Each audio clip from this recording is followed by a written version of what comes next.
Are we on here? Hey, all right, all right. Let me make sure I got my other system up so I can see if I have any commentators here. Oh man, I'm excited, man. Today is a good flipping day, my friends. It's good to be alive. And so let me bring up my other thing here. Hold on just a second so I can see if we got chats. I think my cough is going away. Still feel a little bit under weather. My shoulder's still killing me. So that stinks. But hold on just a second. Probably put on a little bit of weight because I can't work out, which is painful. But hey, what are you gonna do? It is what it is. Still hurts quite a bit. I will probably have to go and get the. All right, let me just get this. Hold on just a second. How do we get this on here? View channel right there. Probably go and look at it, but it doesn't heal up in about a week. It's getting a lot better, but it still hurts like crap. Just that feels pretty good. Just not gonna be able to do any. Oh, here we go. All right, cool. I just want to get my comment thing here. If my voice sounds a little bit off kilter, it's just because I've been fighting this cold. All right. And I just want to see if I can see these comments in here. Let me put this on mute. Hold on just a second, mi amigos. Got my Walmart decaf hot tea, peppermint. That's good stuff. Martin, right on board. Jerry, welcome from California. Future migrant. All right. So I've been got a guy who said, what are you rambling about? Because I'm so excited about something I found, some research I was reading today just confirmed my own previous research that it was awesome. I'm telling you, it's awesome. And I don't go bolts. Oh man, no way. Is that Harry? So let me just share with you a story. Now you may or may not know this. You might not be a Christian, and that's fine. This is, look, people say, are you, some guys emailed me or said, are you a financial planner, political commentator, or an entertainer? And I said, I don't realize I had to make a choice. Frank, I just say what's on my mind. And if people find it helpful or they don't. I mean, that's the nature of this. You say what's on your mind, and if people like it, they'll, subscribe to your channel and like what you do. YouTube will pay you, so that way you don't have to go back to your crappy old job. If they don't like what you do, they won't. But I am a Christian, all right? And I'm going to share with you something that I think might help you, actually, because you think about the story of Jesus, and we make such a big deal, Christians do, about, of all this stuff. And the Christianity is said so easy. The facts are, was Jesus alive?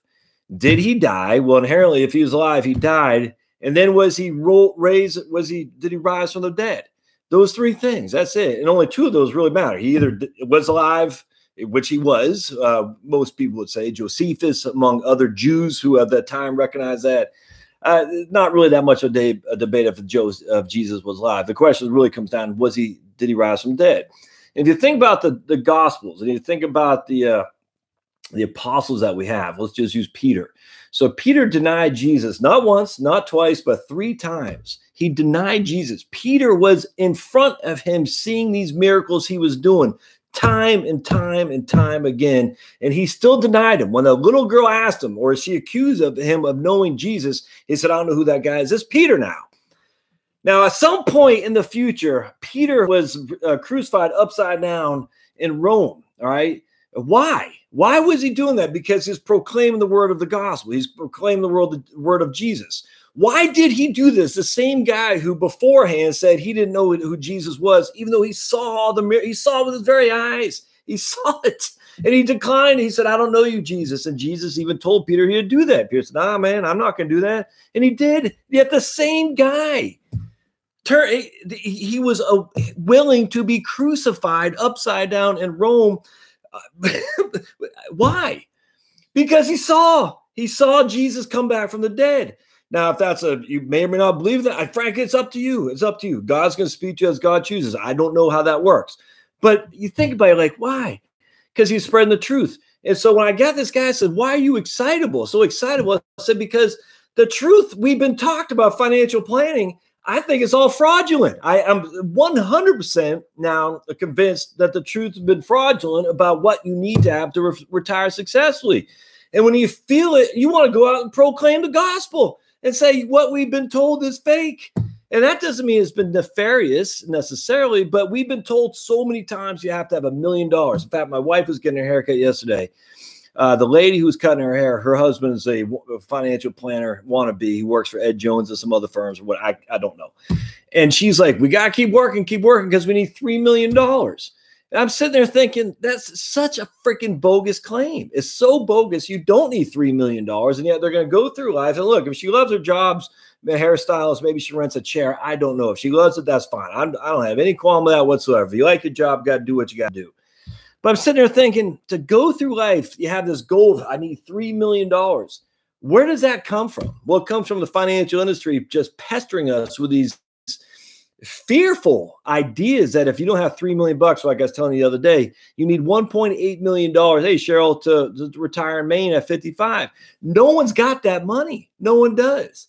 And it boggles my mind when I hear this stuff. And then I'm on top of it. So I read this article today, which it's just, it's like heaven said, it's like being Lazarus. So just think Lazarus, you get raised from the dead. You've been to heaven. You're Lazarus. And you say, I know what heaven's like.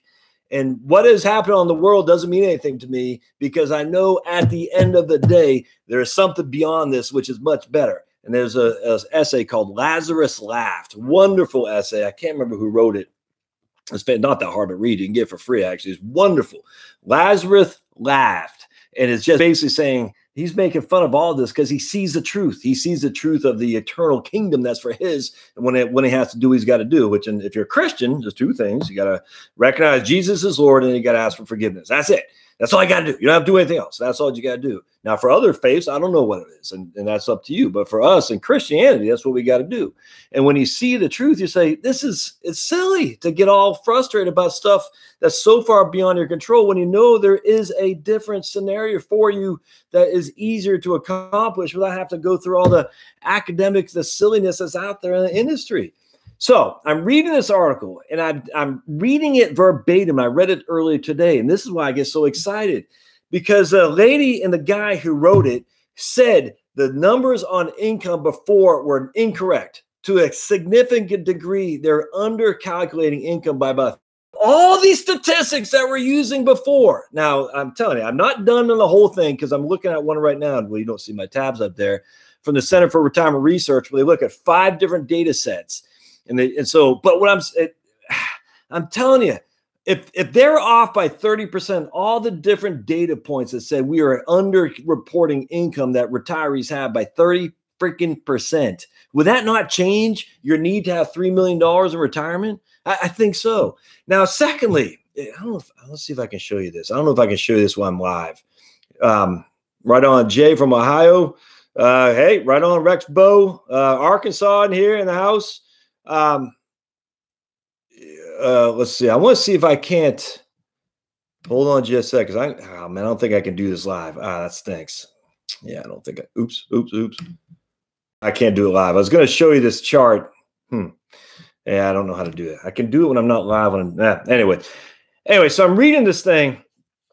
And so we're looking at the idea, now not proven necessarily, but the idea that they've been undercounting income for retirees by 30%. All right, that's number one. Number two is, what is the biggest expenditure by far for anybody, but retirees in particular?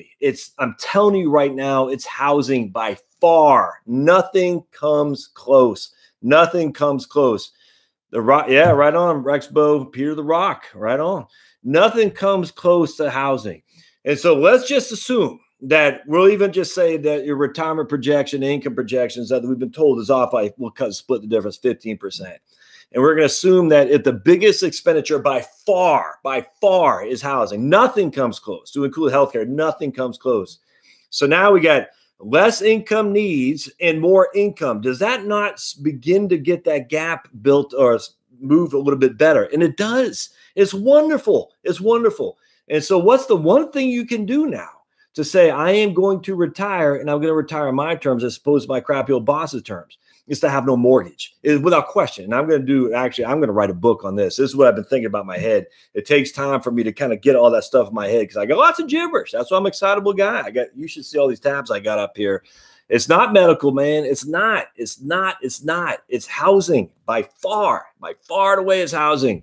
Anyway, so I got all this stuff, and I'm going to say the two things you can do. Number one is obviously increase your Social Security without question. The more you can delay Social Security, the better off you're going to be. And I get this. People say, okay, Josh, that's great. What do we do in the interim? Well, that's where having a nice bushel of money for 401k and stuff is wonderful to draw on until you take Social Security. But number two is reduce your housing expense. And let me give an example, and I haven't done a full video on this, and I will do it because I have all these evidence points lined up. Is if you can get the Census Bureau says the average housing cost for a retiree with a mortgage is about $1,500 a month. All right. The average housing cost for a retiree without a mortgage is about $500, a little bit less. And so the difference there is 18,000 is, I think, 18,000 versus 6,000. That's $12,000 a year difference. That's $1,000 a month difference. And yet, ironically, I mean, you won't be able to see this, I don't think. The median, I don't think you guys can be able to see that. The median income, and again, this might be 30% underreporting. This is according to BLS. The median income for households aged 65 to 74 is $47,000. 47, that's the median. That means 50% above, 50% below. And so if you think about it, if you can reduce your expenditures by $1,000 as you go into retirement just by having your mortgage paid off, and the median income is we'll just say 48,000. That's $4,000 a month. You have now eliminated 25% of the income needs for retirement just by not having the mortgage. And we haven't talked about the utilities that go with that as well. And this, I don't know how that doesn't get you fired. I'm 48 and a half. I got 4 kids, 4. My wife hasn't worked. She's going to get a job actually starting on Monday for the first time back in the real labor force for a while. And one of the reasons was health insurance. It was very worrisome to her, and I get that. So she said she's going to go back in the workforce. Our kids are old enough now where she doesn't need me to worry about forgetting that at the bus stop or something like that, which has happened in the past. But anyway, so she's not going to make that much money, and I don't make that much money on YouTube, but combined we make enough. So what the issue is, if you think about it, if you get $48,000 a year in income, and that's the median, that means 50% get higher, 50% get lower, right? And then your median expenditures, 25% of that is going simply to, I mean, it's actually about 35%, frankly. If you look at the Census Bureau and the BLS, all the studies about more than a third of your needs of income goes to housing. If you can reduce that by not having a mortgage, it's a wonderful place to be. Now, I live in a pretty nice house here in North Fulton County. We just had a huge drug bust up the street, by the way. Mexican mafia group was up there, not up the street, but about a mile up the road in a affluent neighborhood of North Fulton County. It just shows you how the war on drugs hasn't done anything to eliminate drugs from our society. I'll stop there because I know people say you're getting political. Can't get political. That's an area I've been on the left for a long, long time, my friends. The war on drugs has not been a winning, successful engagement, that's for sure. But anyway, so at the end of the day, we'd probably sell this home, which is a nice house. We'd probably sell this home and downsize into something $250,000 or something like that. I don't know. Maybe we'll go to Ohio, like I was looking at, maybe go to Indiana. Columbus, Indiana has always looked good to me. Jasper, Indiana, those kind of places. You get the benefit of somewhat of a Southern culture with somewhat of the hillbilly band kind of music, the bluegrass that you can still get. At the same time, you get urban areas with close proximity, good hostels and stuff, good community feels. I mean, I don't know. We might stay in Georgia. I have no idea, but you can get a good house in Ohio, a good house in Southern Indiana for $200,000. You downsize your house from North Fulton County. I mean, you don't have to be a millionaire for that. You can still raise 4 kids. I was talking to a guy and a lady in Kansas, raised 10 kids. And if they're on this, they know who I'm talking about. 10 kids doing just fine. Now, he's an engineer. He built his own house. They washed the dollars. It's attainable, man. My wife's texting me right now. Sorry, I looked down. It's attainable. And it's attainable for you. And how does that not get you excited? How does that not get you to look at this is Gary Habermas' book, The Historical Jesus. And how does it not make you say, hey, I saw the risen God in front of my own eyes, and I was a doubting Thomas, and I touched him, and all of a sudden I said, he's real. And now all of a sudden I'm a believer. And Jesus says, for those who believe but didn't have to touch, that's where you want to be. And I'm not saying you got to believe me. I'm just saying do your own research if you need to. And once you do, you're like, all these guys that all this fidelity saying you need $8,000 billion could it possibly be because there is an incentive in them to get you to save, and work, as opposed to doing what you want to do? Yes, it is. It's inherently, it's a disincentive for you to do what you want to do. It's an incentive for them to make money off you. That's a fact. And I know that might bother some of you in the industry. I don't care. Anyways, that's why I'm so excited by this, because I saw this article back about, like I said, I think it's 2 or 3 years ago. I can't remember. I said, man, these guys they're not looking at it right. They are looking at income solely as a guaranteed income stream, i.e. regular payments from an annuity, from a pension, but they're not looking at just random distributions from IRAs as sources of income.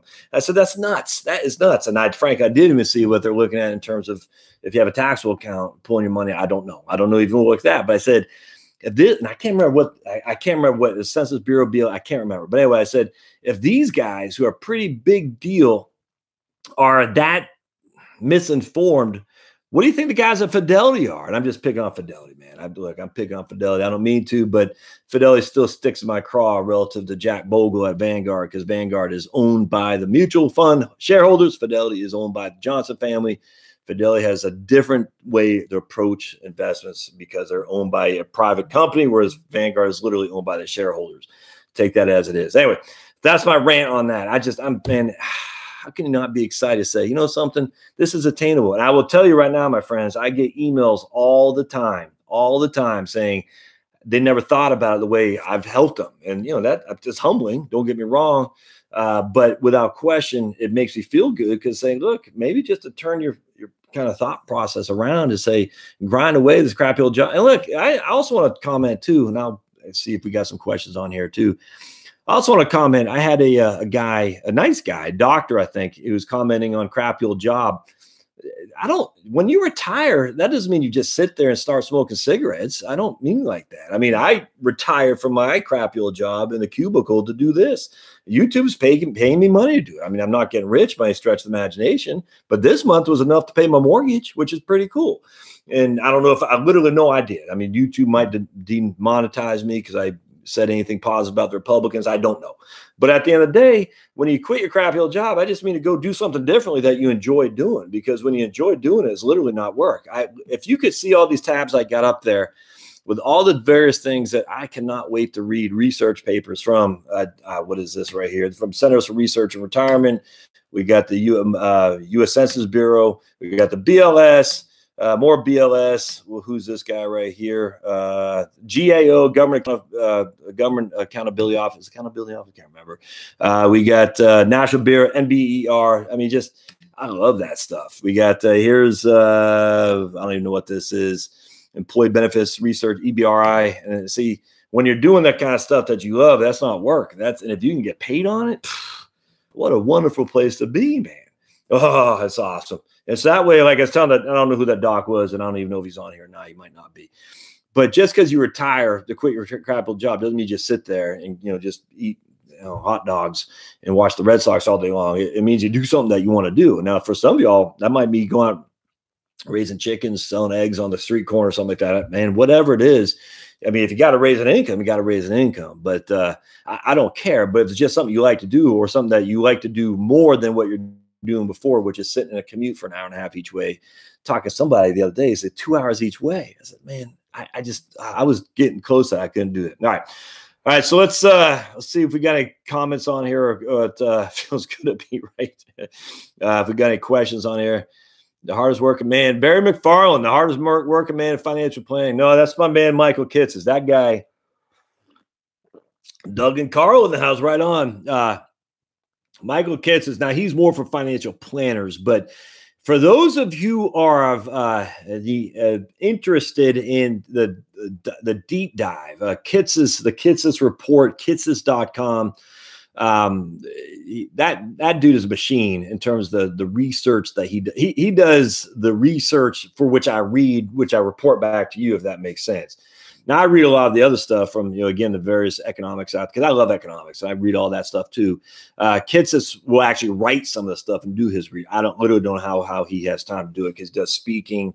He has 3 kids of his own. That guy's, I'm still not quite sure he's a human being. But I mean, it's fun. All right. But I appreciate it, Barry. Right on. How much should I reserve for hookers and Viagra in my monthly budget?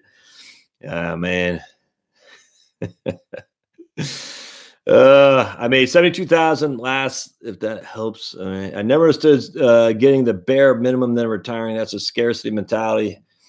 Yeah, no, it's scarcity mentality. Yeah, we got to get out of that, man. Scarcity mentality is not, it's not good if you live in America, that's for sure. People killed to be in this in there, for sure. That's for sure. No scarcity at all, and which is why I'm a capitalist. So capitalist, the pie is growing. Socialism is how we divide the pie, and capitalists to say we can grow the pie so we can all benefit. The rising tide lifts all boats. And socialism, look, I know some of you are offended by this. I don't care. It is what I see. This is how I view it. You can challenge me. That's fine. Socialism said the pie is this. It's forever this, and we got to split it up accordingly. And capitalism said, why can't we grow that pie? It's scarcity. It's not good, especially when you live in the most abundant, affluent, most freedom place the world has ever seen is the United States of America. It's nuts, man. I mean, you got these guys that come over here with nothing, and yet they just kick ass and take names. And it's just sad how much our own educational system has just worn us down to just be scared of our own shadows. It's horrible. And then once you get the epiphany, you're Saul going the road to Damascus, and you're like, oh, that makes sense all of a sudden. Maybe there's a different road. It's a red pill. I never watched that movie. The Matrix never did much for me, but I guess they call it the red pill when it comes off your eyes. Or if you read C.S. Lewis and you see the scales that comes off the eyes when the guy dies after being bombed on the great Blitz in World War II. So there's a guy, man, see it as my preaching sermon, so to speak. But C.S. Lewis, who happened to die the same day John F. Kennedy got shot, sadly, but he had written in the screw tape letters about the guy that the devil was tempting, and he was almost able to get him, and then the guy died. But the tempter did not win, thankfully. And this fell off his eyes. He could see at his death who the devil was and how ugly, disgusting, despicable he was. And then he could see the beauty of God's creation and for us all to see forever, for eternity. And it's the same thing. It's like once you take the red pill, you see it for what it is. It's humbling, but it's liberating too, because you say, only I'm holding myself back. And that means some of y'all, I know you might have addiction issues. I get that. I'm talking to a lady I'm going to interview her for my podcast, a wonderful friend of the family's, just emailing her on Facebook back and forth, a huge Trump supporter. And she didn't like the wall because she's like, look, the wall's not going to keep the drugs out. The wall's not going to affect the addicts. And she is one herself. And she's seen many addicts just die, and they all come from wealthy, affluent families. And there's something that's not good. And she says she loves Trump, but she says the wall isn't going to solve problems that a lot of Americans are having. And we don't know what those problems are. Bipolar, I don't know. But it's interesting, and I'm going to email her. I'm going to talk to her on my podcast. I'm very intrigued by what makes somebody who's grown into affluence feel the need to go on smack. It's sad because once you go on it, you're not coming back. It's just not. So why, you got everything, and it's easy to say, oh, rich kids. And I've been there. I've said that myself. I told you, I was born by hippies who always said rich people stole it. They got their ill-gotten gains. And as I recognized later in my life, that wasn't true. Some are, don't get me wrong, but not all of them for sure. Most are not. Most are good people. But I sit there and I always say, oh, rich people, you're too good, you have it too good. But what makes a rich, pretty girl in Frisco, Texas, feel a need to go down to the inner city of Dallas to get her hookup? I don't know. It's horrible. And this lady has dealt with that time and time and time again as a sponsor of these women. And the vast majority never make it. They just OD. They can't. It breaks your heart. And you're just sitting there. You live in America I got nothing but sympathy, nothing but sympathy. I don't even know if empathy is the right word. I think sympathy is probably the right word here for people like that. But I also have nothing but sympathy for people who are so down and out, you know, thinking that they got to have that $3 million. If we only had this 3 million, if we only had this 3 million, if we only had this 3 million, we could get by and be happy. It's sad. All right. All right. So we got Scarcity, the one with SOCIALIZE going by. All right. So my man Martin, Social Security income is going to be my annuity and going to skim 5% off the year portfolio. House paid for. I'm going on a permanent, man. Let me just repeat what my man Martin says there. And Martin, I don't know if that's your first name or last name, but I just see you quite a bit on the channel, and I'm much obliged for you being here.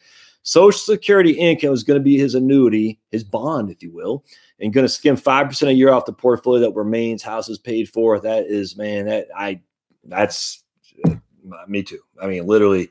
And I hope to be doing something by residual of book sales, residual of whatever that I got doing this right here. I mean, again, I don't know what it'll be, but I just hope to be doing something to make a little bit more income as well, because maybe the portfolio won't provide you that 5%. Maybe you don't have a portfolio. I don't know. But whatever it is you're doing, man, I think that's wonderful. The house being paid for is the critical point number one.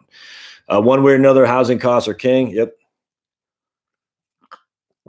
This guy Rexbo chooses to rent because he doesn't want to deal with housing issues. Yeah, I got no problem with that. The only problem I have with renting, and I've kind of come, you know, I don't want to say 180 degrees. I was a big proponent of buying, somewhat proponent of renting. Now I'm kind of a big proponent of buying again. It's just the imputed rent, and what that simply means is that if you don't owe a mortgage payment and you don't owe a rent. You don't have to get the income, generate that income in which to pay the mortgage payment or in which to pay the rent. And because you don't need to generate the income, inherently it's a tax-free return to you because you don't have to get the income to pay to live in your home. I think there's some benefits of renting, absolutely. For me, because I like moving, I've always moved. I find it actually exciting to go to a new place. If you have a home and you're going to move every 5 years, you don't want to be doing that. So I don't want to say I'm agnostic. I probably lean 65% own, 35% rent, but I think the situation dictates. So I got no problem with that. Here's what's sad about, property taxes. Well, that's, Rexpo, it's funny you say that. So my man Rexpo says all the costs that go with home ownership, a lot of costs don't go away just by renting. But I do agree with that. I would say the bigger home too. So if you're, just an empty nest family, you got 3,500 square foot home. I mean, it costs an arm and a leg to heat and air condition that place for sure. Never mind the property taxes. Downsizing inherently makes sense to me. But a lot of people, it's a pain moving, man. It's a pain up and selling your home and all that. It's a pain. It's a hassle. I've done enough, and I don't want to try to do that again necessarily until we know for sure we want to. Cheryl says, I want to retire in August, but I have a mortgage still, have some saving, trying to figure out my option, best course of action. Right on, Cheryl. That's a tough one there because me, might be obliged to say just pay off the mortgage. I don't know if I don't know. That's a tough one there because cash is king, forever will be king. Having liquidity is a big flipping deal. And I'll go back over this. I'll do another video on it. The research done on people who are happiest in retirement. There's a group of folks who have more than the financial planners, the efficient frontier would say they should in cash. And that just makes them happy. They say, I got cash in the bank at the CD. That's not a bad place to be in terms of their ability to go to sleep at night. And again, the financial planners would say, well, that's not efficient investing portfolio. And I'm like, this is what drives me insane about irrational versus rational behavior. Is it irrational to eat the chocolate cake when the chocolate cake is my own reward for taking a stupid exam that I'm getting ready to take on some website for financial planning? I did this thing yesterday, and I'm sure many of y'all don't know what the hell I'm talking about. But basically, there's a Boston College, this tutorial, so to speak, and this guy said, here's a chocolate cake, here's a fruit salad. Which do you choose? And I choose a chocolate cake because I don't know why you have to choose one or the other. And basically, he slapped my hand and goes, you shouldn't choose a chocolate cake. It's so bad for you. That's not rational behavior. I said, it's rational behavior to me. It's rational for me to enjoy what I eat. It's not rational for me to hate what I eat. That's stupid. So anyway, going back to the problem with economists is they say rational versus irrational behavior, and economists think they have it all solved when it comes to rationality of your own individual choices. And of course they don't. They don't know what your choices should be. It's nuts. All right. I'm getting ready to move. Let's see. I'm getting ready to move an account to Vanguard from another firm. Understand buy low and sell high. So my question is, does it make a difference? No. So my man Barry says he's getting ready to move an account over to Vanguard. He understands buy low, sell high. Doesn't make a difference if the market is up or down at the time of transfer. Barry, two things going on here. If you're going to do a transfer in kind, i.e. you have 100 shares of ExxonMobil and you're going to have 100 shares at Vanguard, in that case, it doesn't matter because you're not selling the security. You're going to keep the security. You're transferring XOM, and I think that's ExxonMobil, to XOM. It's still going to be XOM, so nothing is being liquidated or anything like that. On the other hand, if you're selling something because Vanguard can't hold it, let's say you have a proprietary mutual fund with, I don't know, Ameriprise, and if Vanguard can't hold it, that it's not a matter of buying low and selling high. In that case, it'd be simply just a matter of is there going to be taxes on the liquidation.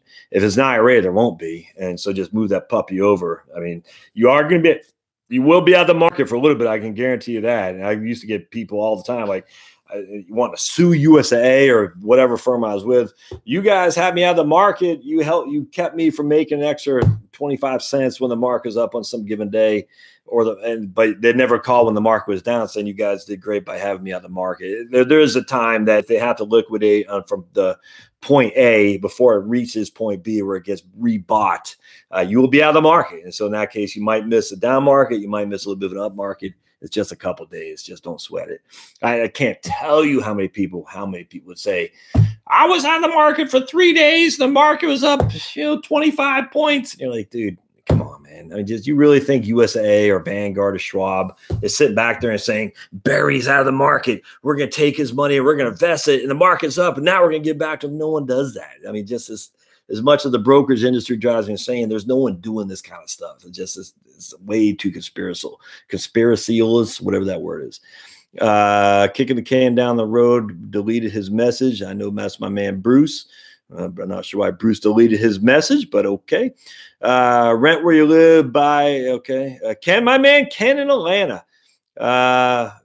Ken's my retired CPA who's doing work for VITA, the Voluntary Income Tax Assistance Program through the IRS. My granddad used to do this and help many, I won't say hard up, but low income retirees with their taxes. And so I'm much obliged to Ken doing that. Many counties in Georgia give a school property tax exemption for taxpayers 65 and older. Yep. Oh, speaking of which, if you live in Georgia, and I have my form here someplace, make sure you file your estate exemption. And here in Fulton County, it's got to be done by April 1st. And what that means is if you're a homeowner, you get it's a couple $100 off your property taxes, but you got to go to the county, Fulton County, and all the counties like that. And you got to file this form. I got it here someplace in my pack of crap over here, but you got to file it by April 1st, in which you get your exemption. And it'll just raise your homeowner's exemption. And again, it's a couple $100. It's, in fact, I think for me, it's almost like $800.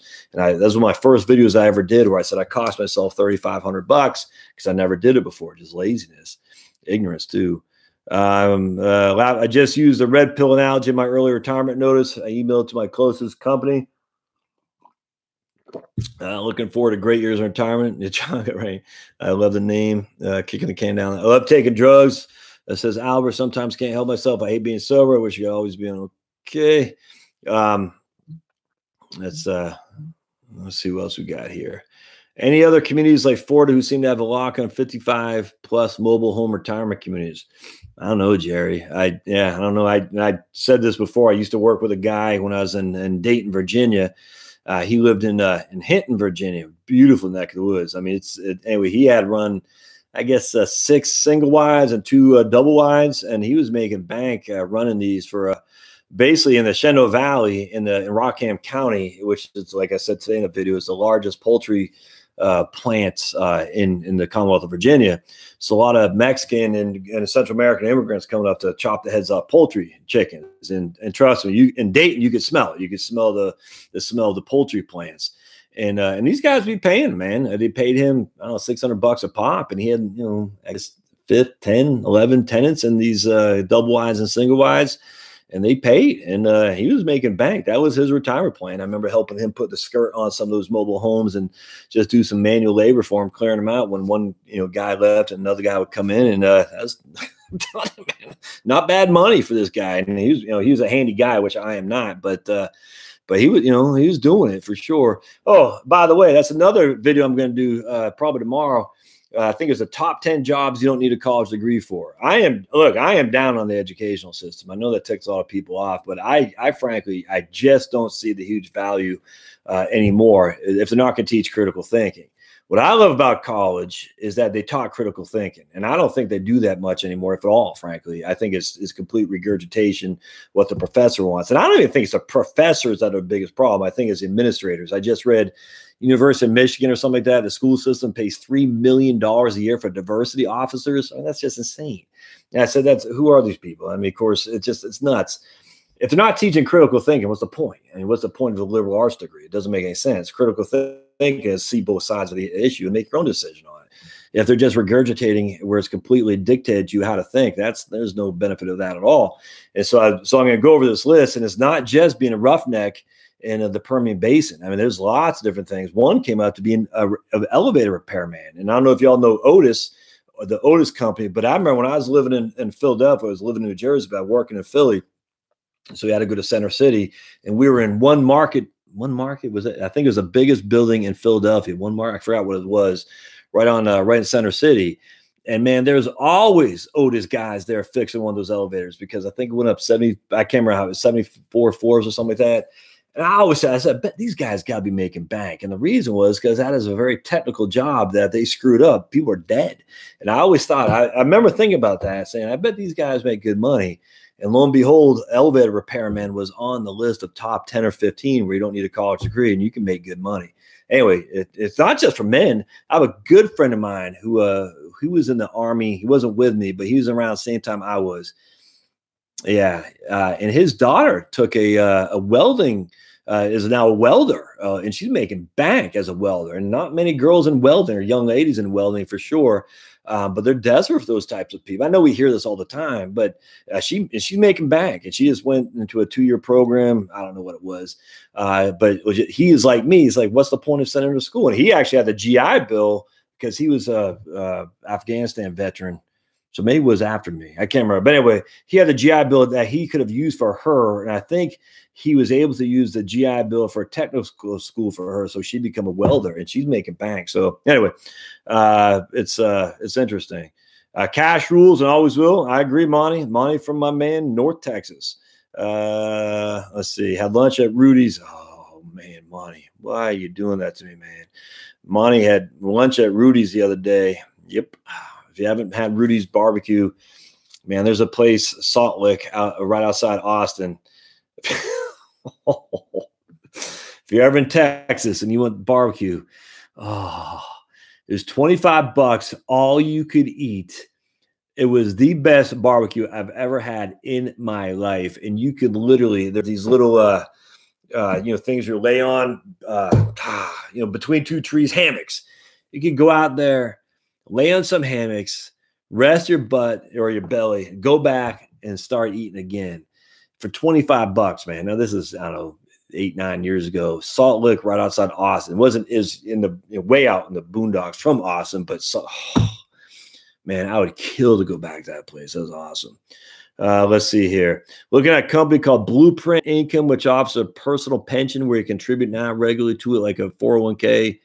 And have an annuity when you retire. I thought, yeah, it sounds like a deferred income annuity, my man, or whoever, CDG. I'm all about them. Actually, one of the things I want to say about deferred annuities, this is actually critical. On deferred annuity, what you're doing is, and each company presumably is different, but at USAA, You bought a deferred annuity. It's just a fixed annuity. You're deferring the annuitization, which means you still have access to your principal, which means you can get your money out all in once if you want. You don't have to annuitize it. You're deferring annuitizing. So you put money in, you're getting 2 or 3, 5, whatever the percentage rate is. There's no risk other than the insurance company solvency. And at some point, you're either going to collect back your money with interest or you're going to annuitize it. But here's the benefit of it. If I was, and this is what I did when I was, I guess I did when I was 42. I only dumped in like $5,000 on this because later on you could add more to it. All right. You can contribute more. Not all annuities like that. But let's just fast forward. I'm 45 years old or 42 years old whenever I did. I can't remember. That's basing the annuities schedule based on those mortality tables at that time, which is, I think, 2011 mortality tables. Fast forward till I'm 65 or 70 years old. All right, that'll be in 2040. Mortality tables at 2040 are a whole lot longer than mortality tables at 2011, which means the longer the mortality tables, the less you get because they're assuming you're gonna live longer. So essentially what I've done when I bought my deferred income annuity, and something you want to think about, my friends, is you're locking in your mortality table for now, knowing full well you're not going to exercise that, essentially that hedge, until later, hopefully much later, when the mortality tables are changed to the, I hate to say the benefit of the insurance company, but the idea is that we're going to live longer and longer. So more and more people are going to live longer, which means those mortality tables are going to pay out less, if that makes sense. So think about it this way. Would you rather have an income annuity based on 1985 mortality tables or today's mortality tables? Everything else is the same. You're a 60-year-old man, you don't smoke. Everything else is the same. Would you rather be based on 1985 mortality tables or 2019 mortality tables? Well, hopefully you recognize the answer is you'd much rather have it based on 1985 because the mortality tables are people weren't living as long, which meant the insurance company had to pay out more for a shorter period of time. Mortality tables based today, they got to pay out less for a longer period of time, if that makes sense. Well, you don't care about the mortality tables, everybody else. You just care about you. And you're like, look, I think I'm going to live for 30 years. The insurance company back in 1985 thought you'd only live for 20. Now they think you're going to live for 35. I don't know if that makes sense, but it's critical. If you're looking at doing a deferred annuity of any sort, deferred income annuity, variable annuity is not quite the same. Just because there's other guaranteed income contracts, which I'm not necessarily a fan of. But if you're thinking about doing a deferred fixed annuity, ask them, what are the mortalities tables based on when I decide to annuitize the contract? Are they based on today or are they based on the year in which I annuitize it? And if the guy you're talking to, hems and haws, he doesn't know what the hell he's talking about, find someone who does. Look at the contract and say, when is the mortality table based on? Because it'll say explicitly in the contract, I don't have it here. But it'll show you. It'll say for every, I don't know, dollar, you'll get 22 cents or whatever. I don't know what it is. But there'll be something in the contract that's for the amount of money you have that you annuitize, it'll pay out this. And that is based on, essentially be based on today's mortality. It's a big deal, a huge deal. I can't tell you how many people are so ignorant of the annuities. You said, hey, I want to tell you about this annuity, Mr. and Mrs. Smith. You're 50 years old, but here's why I do it. You're like, I hate annuities. Dave Ramsey, Susie Orman, Ken Fisher. And I'm like, you're missing an opportunity that you'll never get again. But, well, let's see. Real estate has the best tax incentives. Okay. Are there benefits becoming an accredited investor? Yeah, I don't know what there would be other than, a lot of people say, hey, you're a rich person, I'll give you more. I don't know. If you're a credit investor, you have access to more hedge funds and stuff like that, Bruce, but I don't think there's much benefits. I do my own taxes and it takes 7 hours despite many. I'd rather do that if I can retire 20 years early. Yeah. Roth conversion from 401k. Do I use rollover IRA at Vanguard? My man Scott says, Roth conversion from 401k to Vanguard. Do I use rollover IRA at Vanguard? No, I guess you're rolling from a 401k to a rollover IRA, then they're going to do the conversion, Scott. If that's what you're asking, I would do that. Absolutely. So you got your 401k at Joe Schmo company, you're rolling it to Vanguard IRA, i.e. a rollover IRA, then you're going to start converting it to a Roth IRA. I think that's what you're asking. You get access to investments. Yeah, I don't know. Someone says about being a credit investor, you get access to better investments. Yeah, I'm not sure that to be true, frankly, but in college they teach gender studies and why would you want to sell the golden goose? I plan on never selling those rentals. Pay me in 5 different ways. All right. Hello, Ricky Baker. Salt Lick. Got it, man. I'm off in San Antonio Airport. Man, Salt Lick. Oh, $25 all I can eat. I went with a couple of clowns. One was the Marines and one was an Army guy. I was their designated driver. And because I don't drink, because I'm a teetotaler, and they're driving back home. They're like, "You're driving horrible." I'm like, "Dude, you guys are drunk. You should be grateful I'm driving, you fools." But we had a good time, man. It was fun. What's up, Michael D'Amico? Sherry W. My 85-year-old aunt pays no property tax in West Virginia. Man, I'm not arguing that. Can 1035? Yeah, 1031 exchanges. My understanding, there was some restrictions put on that in the TCJA, the Tax Cut Jobs Act. I don't recall, but it seemed like I had that on top of my mind. I'm in the stock market, so fingers crossed. Salt Lick barbecue. I still Dennis. Let's not forget cash out refinance can put five. Yeah. All right. So cash out refinance can put 5 or 6 figures cash in your pocket, tax free. The only drawback with that, if you're going to do a refinance, you literally got a mortgage to pay, though. That's the thing. That's why I am a huge proponent of reverse mortgages, because that way you don't have to pay a premium. There's no payment due. I mean, yes, you are digging into your net worth relative to the property value, but because you no longer have a mortgage to pay, that is money that's not being spent from other sources, which preferably will grow more. I mean, think about it. You got $1,000 a month mortgage, and you got $1 million in your IRA. Well, the $1,000 a month has got to be generated from someplace. So let's say you're coming from your IRA, and your mortgage payment is 4% a year in interest. So it's costing you 4% a year. Most people aren't taking standard deductions, so it's going to be 4% a year, the true cost for that mortgage. So you're taking this $1,000 out of an account that, in theory, and most likely, should be able to give you more of a return than that 4% IRA. If you do the reverse mortgage, yes, this is now turned off. You're not getting any growth on that. I get that in some regard, but essentially it stopped growing. But now that $1,000 a month has stopped coming from this IRA, and it can now compound at 4, 5, 6%. Oh, I want to talk about. I have a number of people email me about Vanguard. They said Vanguard has talked about 5% rates of return. Just remember the 5 was a 4%. But remember, that was after inflation. So I had a number of 3 or 4 people email me Vanguard's projections for returns. They changed it in 2019 from 2018. They're predicting, I think it was 5% or was it 4? I forgot. But anyway, that was after inflation. All right. So that you can't, it's if we're going to use a 3% inflation, their nominal return, they're looking at 7%. If their expected returns are 4. I just got to make that clear. That was their real return.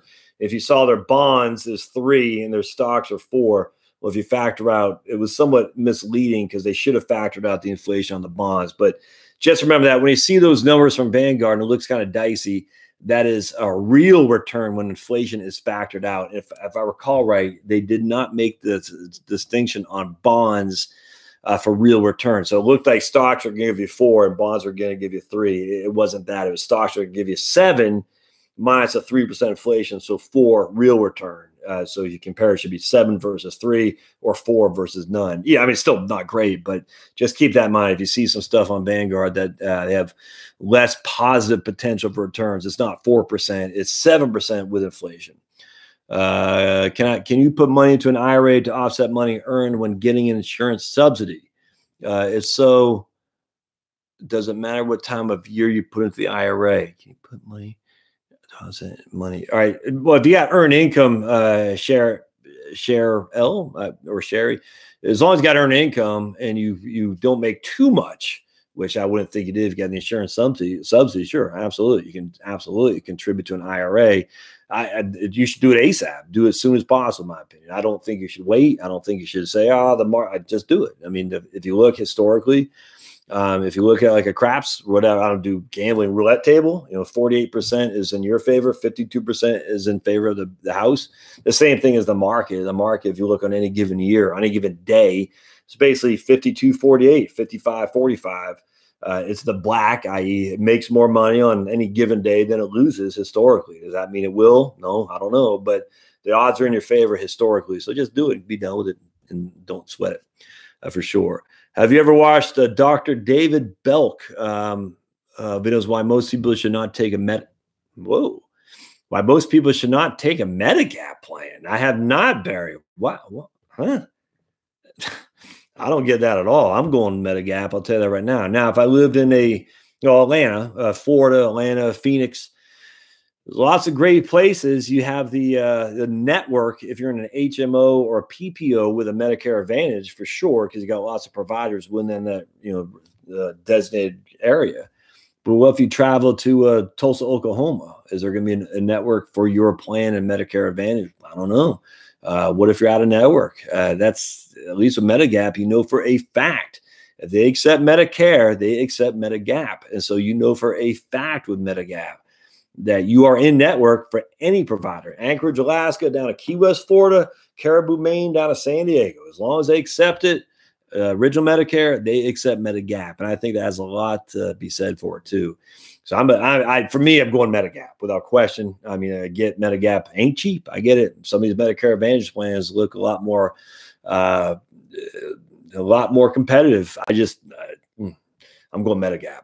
That doesn't mean you should. It just means I'd look. I don't know who Dr. David Belk is. Be interesting if you don't mind, putting on the comments one of his videos. I like to watch it because I'd like to see his argument for it for sure. And I'm not saying he shouldn't do it. I like Medigap. The website was not clear. Probably wouldn't do a cat. Yeah, considering selling that, man, selling and downsizing. Place worth $800K. I got no problem with that.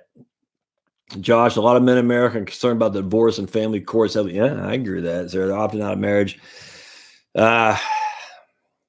There's no two ways around that. Men are on the short end of the stick, man. I mean, we know that for a fact. I mean, we see in my own family. I haven't been divorced, but my own pops and my mom. I mean, the facts were stacked against my dad, and my dad. Well, I'll just stop from there. But anyway, we know men get the short end of the stick there, without question. Without question. My thoughts on marriage. For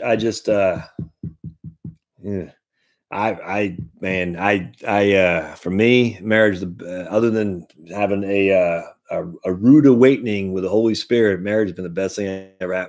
Three best things that happened to me. Obviously, one was getting on my hands and knees and having the Holy Spirit tell me it's going to be okay when one of my daughters was in bad shape. Two was going to the military, and then and three is being married. And I'd put, other than the first one, those two are side by side. I just think as a man, I just think as a man, you have an obligation, and I do. And I know it's not, I frankly could care less. You have an obligation to take care of your family. And this is one of the things that I think men who leave their, when I was growing up, I don't know how I'm going to say it. When I was growing up, let's just put it this way. Someone had to be the freaking man in the house, and that someone was me as a 10-year-old boy, and some boyfriends are coming in that were taking advantage of the situation, you know what I'm saying? And to this day, it freaking pisses me off. It pisses me off that a man will leave his kids at the realm of some freaking scumbags to come in to see his ex-wife's kids who were not good to them, if you know what I'm saying. And just a man who would do that would allow your children to be in the presence of other men, while other men are not nice to them, is immoral, is disgusting behavior.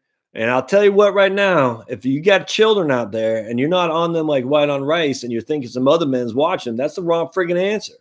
And I got no sympathy for men who look. I know lots of men get short end of the stick. I get that. I mean, we know the courts are stacked against them for sure. But with that said, it's your children, man. You can't have a young man in this society with everybody against boys, and particularly men, generally speaking. Everybody's against them. And there's so many men and young boys were raised without a man's presence in the household, never mind the school system. And the school system hates them as it is. Someone's got to step up for these kids. And I think about these poor black kids in Atlanta with dyslexia. Their moms busting their butts. They go to school. All the kids are against them. All the school districts are against these little kids. White kids too. I get this. And I think about these kids. They got dyslexia. They can't read.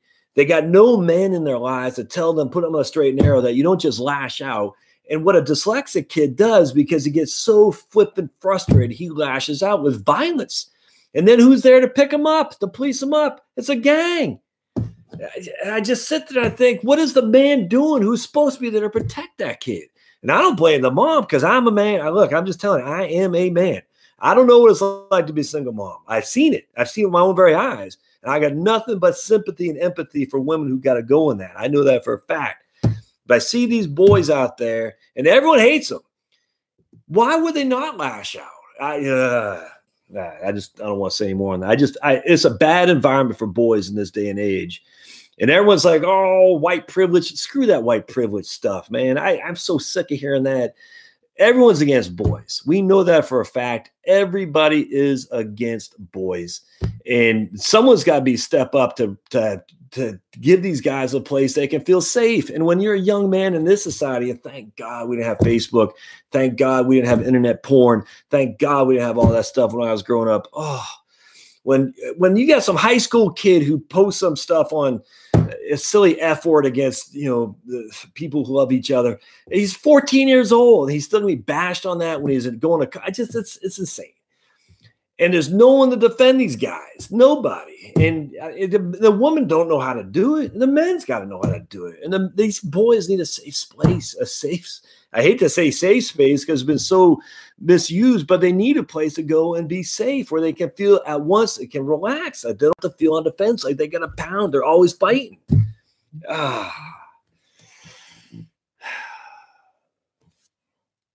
Anyway, that's all I want to say about that. Right on. T-Pow.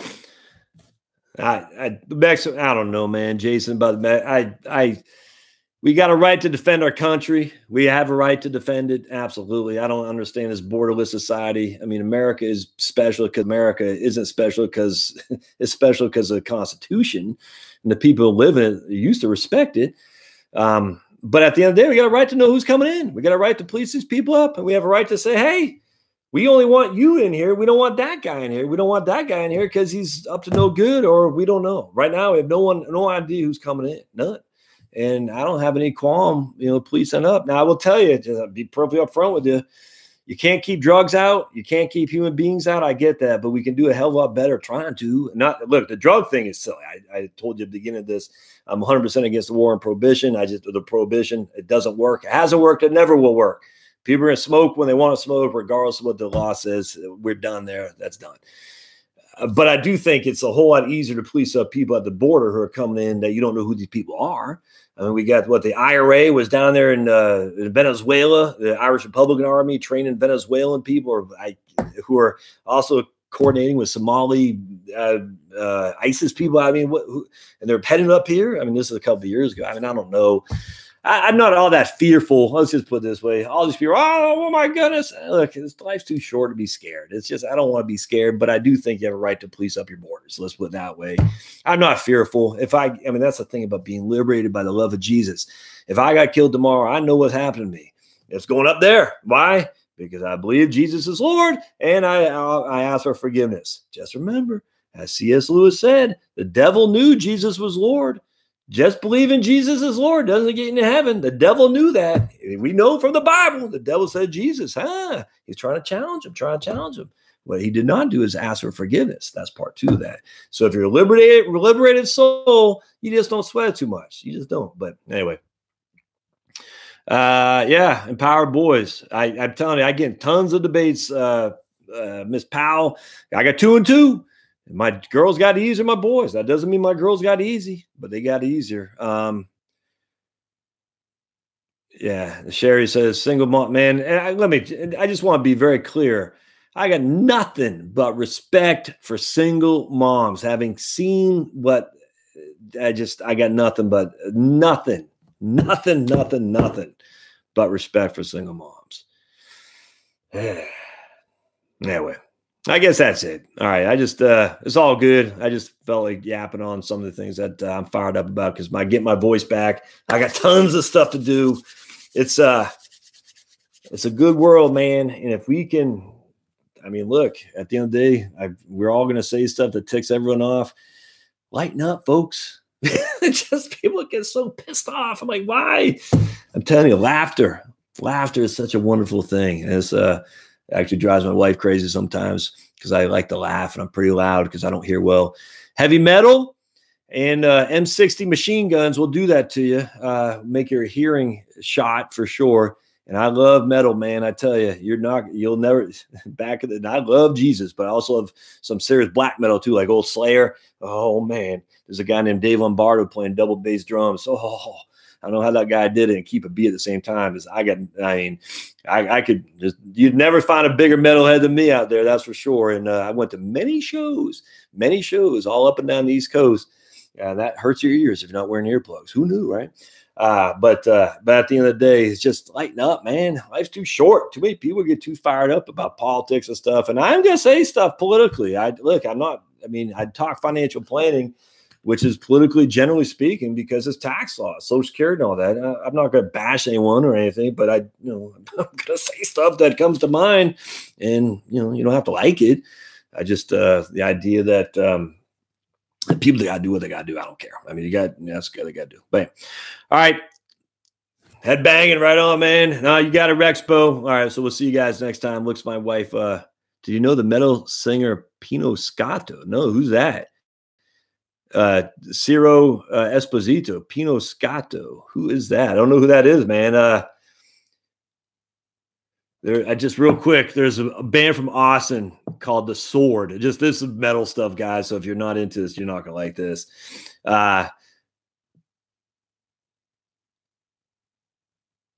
Anyway, never heard of Vanadium. Man, I don't know those. Brazil.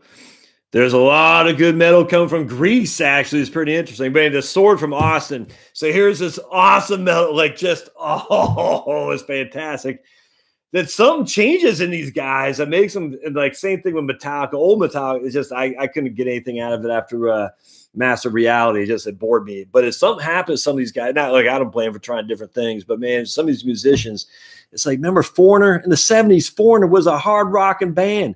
What happened to him? What happened to him in the 80s? They're playing this stuff. It's soulless. I'm like, remember, there was like Heart. Heart was a good band. What happened to these guys? Susie Nix goes to Sedona and all of a sudden gets all one with the earth and sings these insanely boring. Oh, stop. It's painful. That 80s stuff is painful. The 80s that had with Judas Priest, you got another thing coming. They played that in the early 80s. And after that, it was horrific. And then we played that like after PM hours because I guess they didn't want to offend. I don't know who it was they're trying to offend, but man, that early 80s music was the worst. The worst. Oh, there's so many. Remember Kiss? Kiss was awesome. Then they had their disco. What happens to these bands where they just go off the rails and just, I know they want to try things, but man, that's why the internet's so great. A lot of these bands can stay true and still make money. Like that guy, Chance the Rapper. I don't listen to him. My daughter loves Chance the Rapper. Here's a dude on YouTube. He's going away from the label. See, I'm taking it right to the masses, and he's making bank. It's awesome. Anyway, I don't know who Chance the Rapper is. He seems like a righteous dude from Chicago, and I'm a big fan of righteous dudes that come up from bad places, and he seems like one of them. Ben Carson, by the way, man. Ben Carson, the man. He's a man. Anyway, all right. See you guys later. Thanks for being on here. And someone had said about the guy who had posted a thing on Metagap. I forgot who it said. If you don't mind putting the thing on there, I'd like to watch that YouTube video. See you. Blessings all. Thanks now.